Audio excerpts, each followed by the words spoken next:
प्रिय भाई बहनों, आज हम कक्षा 9 भूगोल विषय के अंतर्गत पाठ 4 जलवायु का यह 5वां वीडियो जारी कर रहे हैं। इसमें आज आप सभी ऋतुएं अर्थात सीजन के बारे में पढ़ेंगे। जैसा कि यहाँ एक चार्ट दिया गया है, इस चार्ट को आप अपनी कॉपी में उतारिएगा। इधर ऋतुएं अर्थात ऋतुओं को अंग्रेजी में सीजन कहते हैं। ऋतुएं क्या हैं यह स्पष्ट यहाँ लिखा गया है। किसी स्थान या प्रदेश में मौसम के तत्वों जैसे, यहाँ जैसे भी लिख सकते हैं, जैसे तापमान, वर्षा, आर्द्रता, वायुदाब में से किसी एक तत्व की प्रधानता जब एक से अधिक महीनों तक बनी रहती है, तब मौसम के उस तत्व के विशेष के आधार पर उस कालखंड को ऋतु कहते हैं। अर्थात ऋतु क्या है? ये ऋतु महीने से बड़ा और वर्ष से छोटा कालखंड है। तो जो पृथ्वी अपनी दो प्रकार की गतियां करती है, एक जो दैनिक गति करती है, 24 घंटे में जो अपने स्थान पर एक घूर्णन गति पूर्ण करती है, उसे दिन और रात का होना कहा जाता है। अर्थात एक दिवस का परिवर्तन होता है और कई दिवस मिला करके एक मास होते हैं। ऐसे ही एक गति और पृथ्वी करती है, उसे हम परिक्रमण गति करते हैं। उस परिक्रमण गति के कारण अर्थात अपने स्थान पर घूमते घूमते और सूर्य की परिक्रमा करती है। जैसे सूर्य केंद्र में है और पृथ्वी ऐसे नाचते नाचते और ऐसे नाचते नाचते और परिक्रमा कर रही है, तो उसे हम परिक्रमा गति करते हैं। वह गति पृथ्वी 365 दिन 6 घंटे में पूरा करती है। तो इस प्रकार से जो 365 दिन 6 घंटे में पूरा करती है गति, उसे परिक्रमा गति कहते हैं, उसे वार्षिक गति भी कहते हैं। और जो 24 घंटे में पूरा करती है उसे दैनिक गति कहते हैं। तो दैनिक गति के कारण दिन रात का होना पाया जाता है और वार्षिक गति के कारण ऋतु परिवर्तन होता है। पृथ्वी कभी सूर्य से परिक्रमा करते करते और दूर चली जाती है, कभी सूर्य के नजदीक आ जाती है।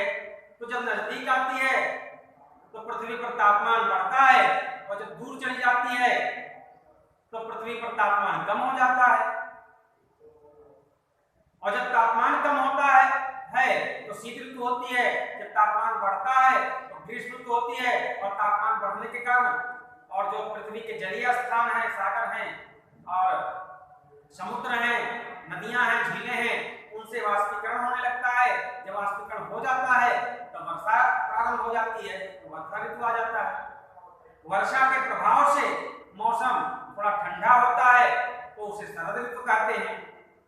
और पृथ्वी वर्षा और दूरी, सूर्य से दूरी के कारण जब थोड़ा ठंडी और बढ़ती है तो उसे हेमंत कहते हैं। और जब ठंडी थोड़ा कम होती है तो उसे बसंत कहते हैं। ऐसा ये 6 ऋतुओं के बारे में आपको यहाँ दिखाया गया है, दर्शाया गया है। वैसे तो आपके कोर्स में 4 ऋतुओं के बारे में दिया गया है। 4 ऋतु आपके पाठ्यक्रम में है, उन 4 ऋतुओं के बारे में आपको पढ़ना है। लेकिन ये 6 ऋतुएं हैं और ये वैदिक काल से वैदिक ऋषि मुनियों ने निर्धारित किया है इन 6 ऋतुओं को कि भारत में प्रत्येक 2 मास में 6 ऋतुएं होती हैं। ये मानसूनी जलवायु की विशेषता है, ऋतु परिवर्तन। ऐसा कहीं नहीं पाया। विश्व में भारत ही एक ऐसा अनोखा देश है जहां ये 6 ऋतुएं पाई जाती हैं। नहीं तो आप अमेरिका को ले लीजिए, वहां वर्ष भर ठंडी रहती है, ऐसा वहां क्लाइमेट पाया जाता है। आप रूस में देख लीजिए, वहां साइबेरिया, वहां वर्ष भर ठंडी रहती है, ध्रुवों पर 6 महीना दिन 6 महीना रात होती है, वहां भी ठंडी रहती है। ऑस्ट्रेलिया में वहां भी गर्मी रहती है क्योंकि मकर रेखा उसके बीचों बीच से होकर गुजरती है। ब्राजील देख लीजिए, अमेजन देख लीजिए, भूमध्य रेखा के पास है, इसलिए गर्मी रहती है। चीन में देख लीजिए, वहां भी गर्मी। तो भारत एक विश्व का अनोखा देश है। यहाँ की धरती विश्व की अनोखी है। यहाँ इसीलिए ऐसे ही ही क्लाइमेट के कारण, ऐसे ही जलवायु के कारण, ऐसे ही सीजन अर्थात ऋतुओं के कारण यहाँ देवता भी दर्शन करने के लिए इस धरती को, इस धरा को आते थे। ऐसा इतिहास में वर्णन है, ऐसा वेदों में वर्णन है। अवतार लेते थे यहाँ के मौसम का आनंद उठाने के लिए, यहाँ के ऋतुओं का आनंद उठाने के लिए। पूरे विश्व में, पूरे ब्रह्मांड में भारत जैसी धरती कहीं नहीं है, क्योंकि भारत में ऐसे सीजन पाए जाते हैं, अनेक सीजन की अनेक विशेषताएं होती हैं। उन विशेषताओं में हम जीते हैं, ये हमारा सौभाग्य है। तो ऋतुओं को यहाँ दर्शाया गया है, इसको आप देख लीजिए एक बार। ग्रीष्म ऋतु, इसे अंग्रेजी में समर कहते हैं। और हिंदू जो मास आता है, हिंदी जो मास आता है, ज्येष्ठ और आषाढ़ मास। और जो वैदिक मास होता है अर्थात वेदों में जो मास की गणना की गई है उसे शुक्र और सूर्य कहते हैं। और जो ग्रेगोरियन कैलेंडर जो अंग्रेजी महीना होता है, ये मई और जून में पड़ता है। कौन? ऋतु ग्रीष्म ऋतु। हिंदी महीना ज्येष्ठ आषाढ़, वैदिक महीना शुक्र सूर्य और अंग्रेजी महीना मई और जून। वर्षा ऋतु कब पड़ता है? गर्मी के ठीक बाद वर्षा ऋतु पड़ता है। मैंने बताया कि पृथ्वी जब परिक्रमा करते करते सूर्य के निकट आती है तो तापमान बढ़ता है। तापमान बढ़ने के कारण जो जलीय स्थान है वहाँ वाष्पीकरण होता है, वाष्पन की क्रिया होता है। और वाष्पन की क्रिया जब 2 महीना गर्मी में हो जाता है, बादल बन जाता है, तब वो संघनन की प्रक्रिया चालू होती है, अर्थात वही वर्षा ऋतु कहलाता है, संघनन। तो वर्षा ऋतु को अंग्रेजी में रेनी कहते हैं।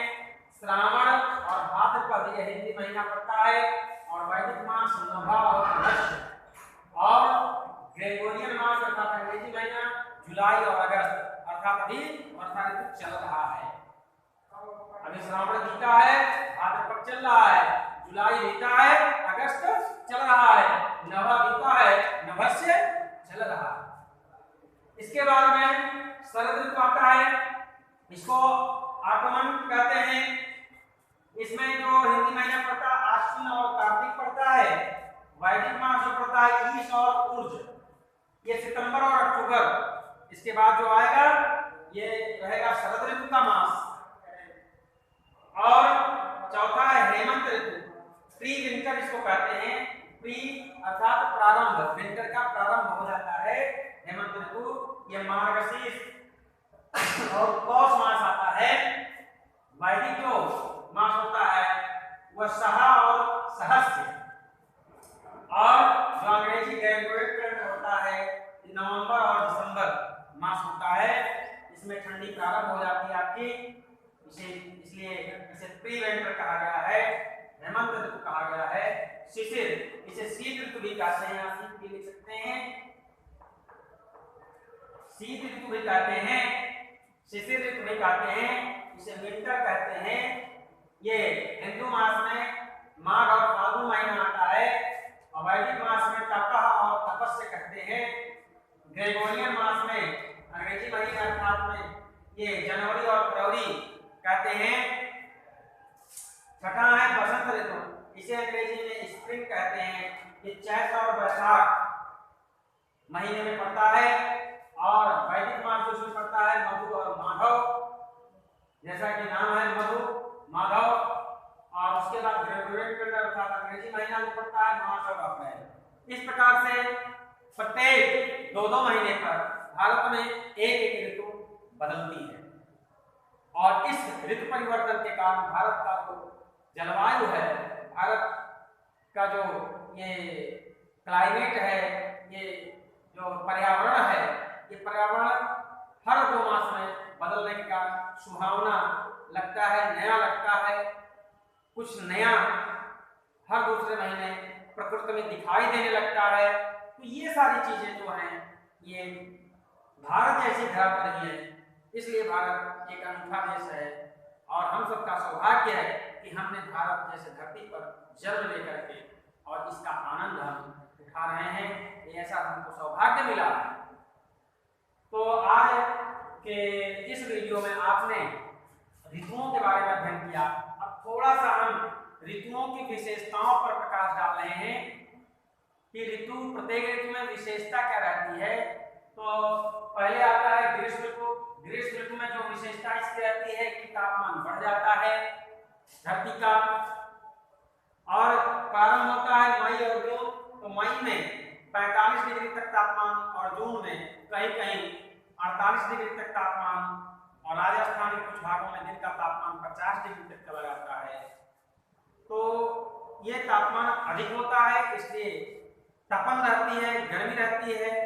और मई जून के महीनों में एक प्रकार की हवा चलती है, क्योंकि यहाँ निम्न दाब क्षेत्र हो जाता है, अर्थात गर्म हवा, स्थल की हवा गर्म हो जाती है, ऊपर उठती है।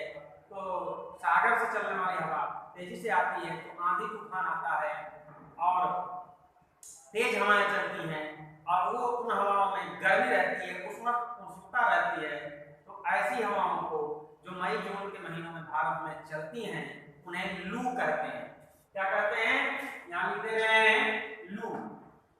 तो मई जून के महीनों में भारतीय क्षेत्र में, उत्तर भारतीय क्षेत्र में जो गर्म हवाएं चलती हैं उन्हें हम लू कहते हैं। लू भारत की स्थानीय हवा है।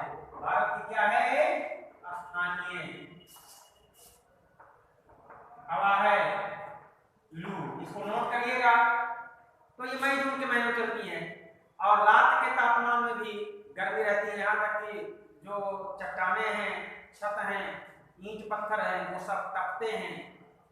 तो इस प्रकार से जो घास होते हैं, घास सूख जाते हैं तपन के कारण। उसके बाद आता है वर्षा ऋतु। क्योंकि हमने बताया कि वाष्पन की क्रिया ग्रीष्म ऋतु में तापमान बढ़ने के कारण होती है, तो वर्षा ऋतु में वही 2 महीने बाद संघनन की प्रक्रिया जारी होती है। तो वाष्पन और संघनन ये चलता रहता है, साइंस में पढ़े होंगे। तो वर्षा प्रारंभ होता है श्रावण और भाद्रपद में, अर्थात जुलाई अगस्त में। और जब वर्षा होती है तो सारे जो घास हैं जो मुरझाए रहते हैं गर्मी में, वो हरे भरे हो जाते हैं, पेड़ पौधे भी हरे भरे हो जाते हैं, और मौसम आर्द्रता युक्त हो जाता है, नमी युक्त हो जाता है, हवा में नमी आ जाती है। इस प्रकार से थोड़ा ठंडा मौसम होता है। तो वर्षा ऋतु का जो तापमान हो जाता है तो 30 से 35 डिग्री सेंटीग्रेड अधिकतम तापमान रहता है। तो इस प्रकार से वर्षा ऋतु के आगमन से नदी, तालाब, झीलें जहाँ ग्रीष्म ऋतु में सब सूख गए थे वो सब भर जाते हैं, नदियों में बाढ़ उफान आ जाती है, कृषि की प्रक्रिया प्रारंभ हो जाती है, जो खरीफ की फसल है उसकी बुआई प्रारंभ हो जाती है, उसकी रोपाई प्रारंभ हो जाती है। तो इस प्रकार से वर्षा ऋतु और पूरे इस भारत क्षेत्र में, भारतीय क्षेत्र में, प्रक्षेत्र में ये एक नई उमंग लेकर के आता है, नया जीवन लेकर के आता है, जो मानसूनी हवाओं द्वारा यहाँ वर्षा होती है। इसके बाद आता है शरद ऋतु। वर्षा ऋतु के जाने के बाद, बारिश होने के बाद ये मौसम ठंडा हो जाता है और थोड़ा थोड़ा पृथ्वी दूर होने लगती है सूर्य से परिक्रमा करते करते। परिक्रमा चक्र हम आपको बना करके दिखाएंगे तो वो दूर होने लगती है। तो इस नाते से थोड़ा सूर्य से पृथ्वी की दूरी बढ़ने से और वर्षा ऋतु के होने से थोड़ा सरद अर्थात मौसम थोड़ा सर्द हो जाता है, ठंडा हो जाता है। इसे आश्विन और कार्तिक अर्थात सितंबर और अक्टूबर के महीने में हम देखते हो कि रात में ठंडी पड़ने लगती है, रात में ओस पड़ने लगता है। तो ऐसी एक प्रकार की जो विशेषता है इस ऋतु की। और उसके बाद में इस ऋतु में क्या होता है कि जो खरीफ की फसल है पकने लगती है, खरीफ की फसल तैयार हो जाती है। लोग और विजयादशमी के आसपास और दीपावली के आसपास खरीफ की फसल को काट करके घर में लाते हैं और उत्सव मनाते हैं। हेमंत ऋतु जैसे ही ये शरद ऋतु जाता है थोड़ा पृथ्वी और जो है दूर होती है सूर्य से, तो प्री विंटर अर्थात ठंडक का एहसास होने लगता है दिन में भी। तो नवंबर और दिसंबर में ये सीजन आता है।